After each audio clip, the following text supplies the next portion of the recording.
বন্ধুরা, শুভ দুপুর। আজকের ব্লগটা তোমরা অবশ্য থাম্বনেল থেকে বুঝে গেছো, আর সেটআপটাও দেখতে পাচ্ছ। আজকে যাচ্ছি বোম ভোলে।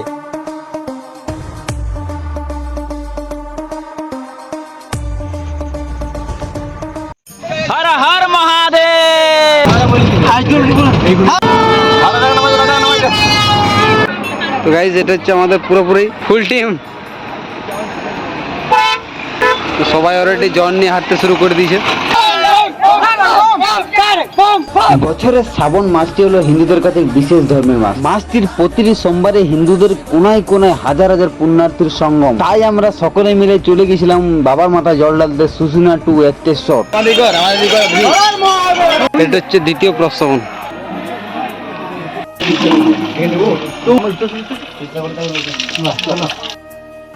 তো ফাইনালি আমাদের জল দেওয়া কমপ্লিট হয়ে গেছে। বোম বলে রেডি রেডি রেডি। তার অবস্থা এখান থেকে এইভাবে 5 কিলোমিটার হাঁটতে হবে। আসল হচ্ছে দুজন পুণ্যার্থী, টোটাল 3টে চূড়া আছে, তাই তো 4:21 হাঁটতে শুরু করেছি আমরা। তো মোটামুটি এখনো পর্যন্ত 3 কিলোমিটার অলরেডি হাঁটে দিচ্ছি। তাহলে আমাদেরকে 32 কিলোমিটার রাস্তা হাঁটতে হবে।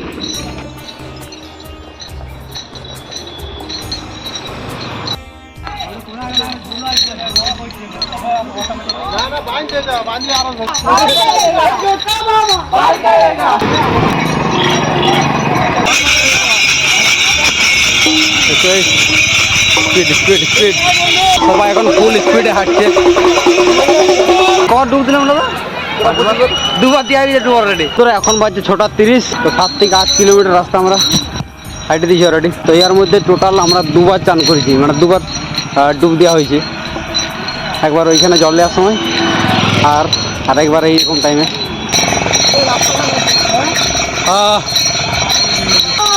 হাটবম হাটবম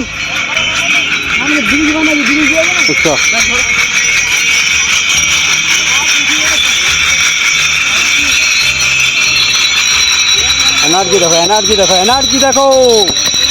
আরো অনেক কিছু দেখতে পাবো রাস্তার মধ্যে। একটু আগে আমরা খাবার দাবার ব্যবস্থা পাবো, মানে খাবার দাবার ব্যবস্থা আছে একটু আগে। আমরা কজন আসছি? 7জন আসছি। তো এখানে হাঁটছি 4 জন, আগে 2 জন আর আমরা এই পেছনে 2 জন।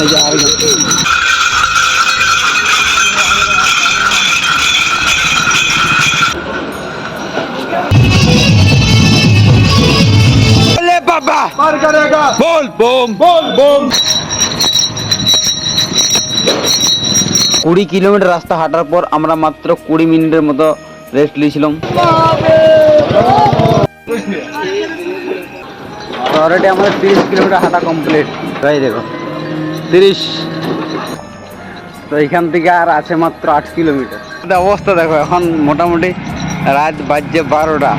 প্রায় 8 ঘন্টার মতো আমরা হাঁটি দিয়েছি।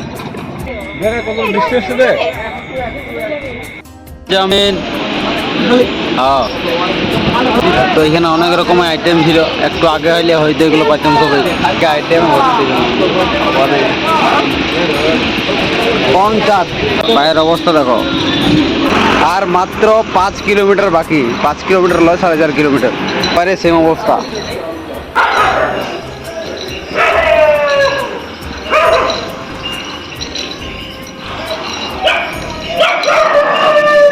তো অবশেষে আমরা 1:30 মিনিটে মন্দিরে এসে পৌঁছালাম। আর এই জায়গাটায় প্রচন্ড লেভেলের ভিড় ছিল। এই বছর তুলনামূলকভাবে অনেকটাই ভিড় বেশি। মন্দিরের গেট 12টা 5-10 মিনিটের মধ্যে খুলে দিয়েছে। আর এই যে সকল লোকগুলো আসছে সবাইরই জল ঢালা কমপ্লিট। এখন বাজছে 1:30।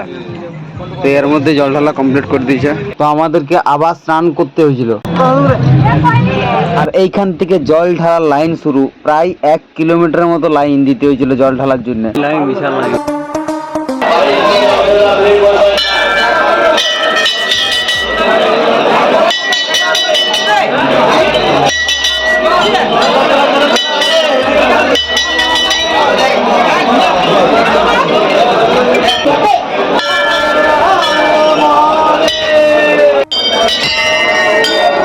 চলো।